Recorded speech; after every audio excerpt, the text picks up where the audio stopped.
The river otters never stop playing in their little pool. It's a small pool, but it's a huge improvement over what they once had.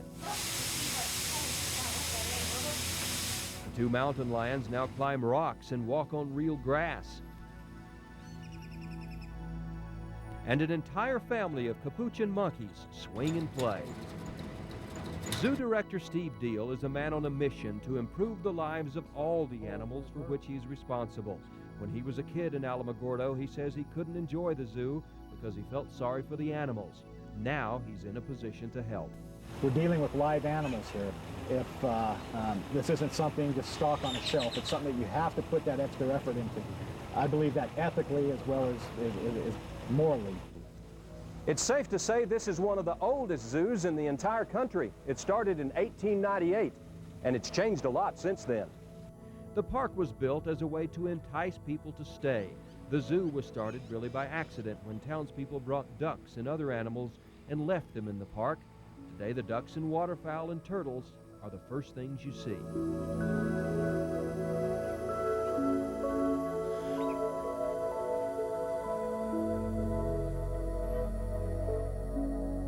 Over the years, more animals were added, but no one really knew how to take care of them.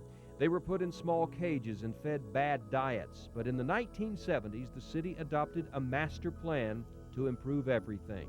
One of Steve Deal's major missions is to get rid of all these old square cages and replace them with enclosures that are more animal-friendly, more like their natural habitat. The Coatimundi will get a bigger place so he can find new and interesting things to sniff. The 17-year-old bobcat named Jake will have a new place to explore, and the birds of prey, the hawks, the eagles, and the owls will one day have a larger aviary. All the birds here were injured and cannot return to the wild. Most have injured wings. There are several injured roadrunners. One has only one leg. All the roadrunners get help from their free neighbors outside the fence. That will actually come to the zoo, jump over the fence, and pass food through the fence to our roadrunners. Lizards. Steve Deal takes care of the animals from all parts of the world, from the well-known coyote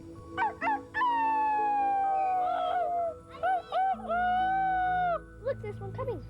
and his cousin Mexican wolf, to the more exotic marker goat, llamas from South America, lemurs from Madagascar, kangaroos and emus from Australia, and the glorious peacock from India. We're teaching people that these animals are very worthwhile and that we should set some space apart for them to live alongside us.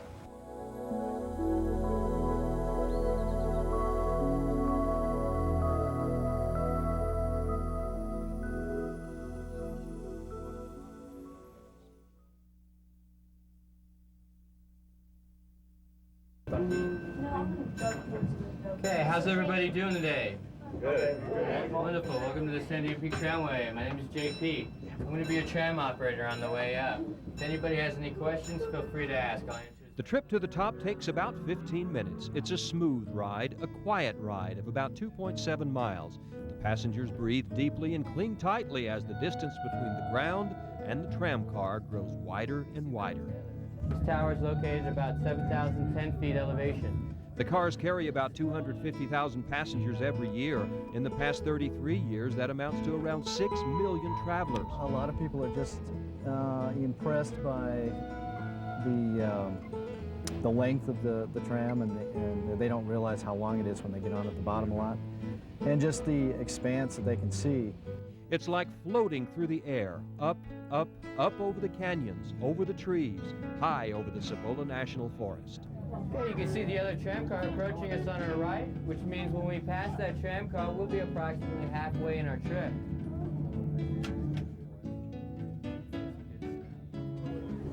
There you go. Welcome to the top. Watch the step as you're exiting, please.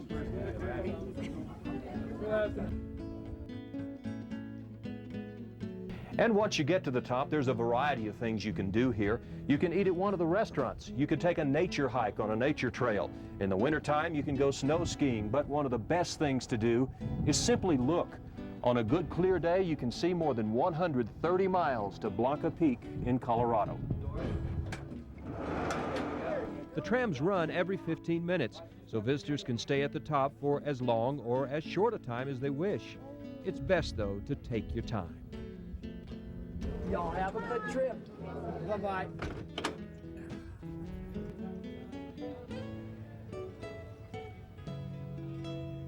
The highest point of the tram is 8,700 feet. Going down is another smooth, gliding adventure.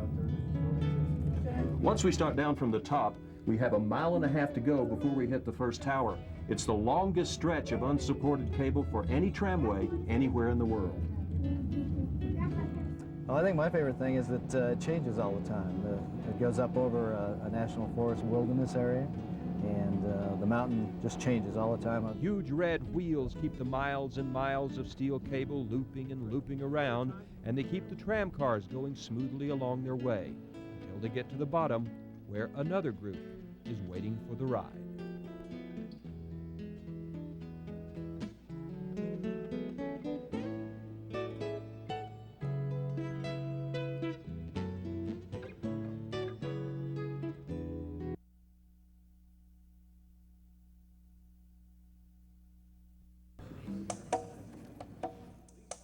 Millions and millions of years ago, these were the animals that roamed much of New Mexico and West Texas.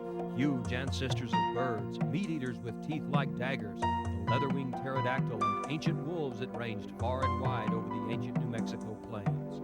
Long dead now, but one place you can see the fossils and learn about what the world was like then is here, the New Mexico Museum of Natural History and Science. You see dinosaurs that are 5 times bigger than elephants. We have right now, we're working on an animal called Seismosaurus that some paleontologists think is the longest dinosaur that ever lived. It's like 1/3 of a football field long. That's an amazing thing, and people look at that and they go, wow, I wonder what it was really like back then. And inside a glass-enclosed laboratory, volunteers work on that huge Seismosaurus found near Los Alamos. It was in the earth for 150 million years. The earth moves. Working on tiny pieces, trying to coax a dinosaur out of the rock, Clarence is a retired banker, now a volunteer at the museum. He's been working on this one piece 4 hours a week for 4 years. What we're in the process of is getting this off of here so that the fossil is exposed and scientists can study the end product. Removing the dinosaur from these ancient rocks will take many more years. One day, the huge Seismosaurus could take its place alongside the other giants from long ago. One of the more popular exhibits is right here. This is the Age of Giants. You see skeletons from dinosaurs from the Jurassic period, the Stegosaurus, the Allosaurus, and the gigantic front leg of the Brachiosaurus. There's plenty to say wow about. An actual jaw from a T-Rex found just east of Elephant Butte.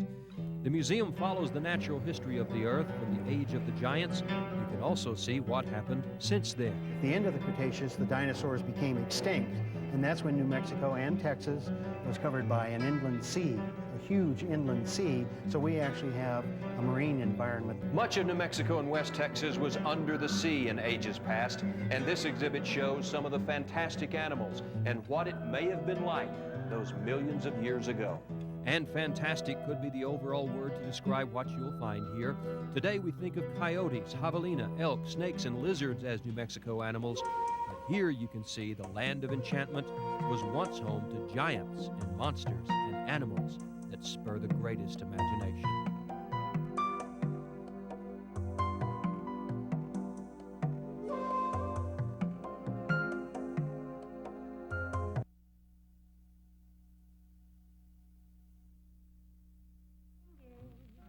Before the scientists arrived, there were only a few farmers and a boys' ranch school. The last class of that school graduated in 1943, just before the construction started and the scientists moved in.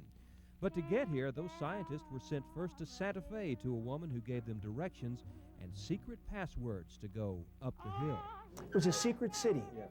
It was box driver's licenses, birth certificates said box 1663 on them. It officially didn't exist. There was no actual town at first, so while construction went on, the staff and their families created a society. Because they were all very, very cultured people.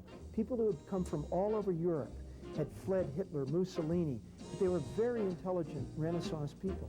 They came here and they built their own life. They built the atomic bomb. The story is told here in the Bradbury Science Museum. And this is the history section of the museum. In here you'll find the documentation of the development of the atomic bomb. You'll meet General Leslie Groves, the military commander of the Manhattan Project. And right up here, Dr. J. Robert Oppenheimer, the scientific leader. Groves was a hard-driving general who knew how to get things done. Oppenheimer was a free-thinking scientist who clashed with the military way of life. And there's a letter here from Albert Einstein asking President Roosevelt to consider the wartime use of atomic power. That led to the Manhattan Project and the bomb. I'm standing by Fat Man. This was the second use of nuclear weapons in World War II. It's a plutonium weapon. It's actually a replica of it. And it was used in the strike against Nagasaki, Japan, August 9th, 1945. There's also a replica of Little Boy, dropped on Hiroshima 2 days earlier. Nuclear weapons and nuclear energy have always been controversial subjects for the American public, and the Bradbury Museum realizes that. That's why they have this display. It's the public forum, so people can give their opinions on those issues. People will come in, they'll write in our visitor book, "Thank goodness for you, Los Alamos. If it wasn't for you, I wouldn't be here today because my dad was on a troop ship headed for Japan, and that troop ship turned around." Other people feel that because of some of the problems that are out there in the nuclear weapons establishment, problems of disposal of materials, that this is a bad place. Nuclear weapons is only part of what Los Alamos Labs does nowadays. Range from the controversial to the non-controversial. With the most powerful computers in the world, the labs are involved in cutting-edge science on climate, the ocean, the Human Genome Project to find answers to diseases. Little kids have hands-on time with that science. But even so, at the Bradbury Museum, it's difficult to take your eyes off the replicas of the first atomic bombs and realize the role of Los Alamos in ushering in the atomic age.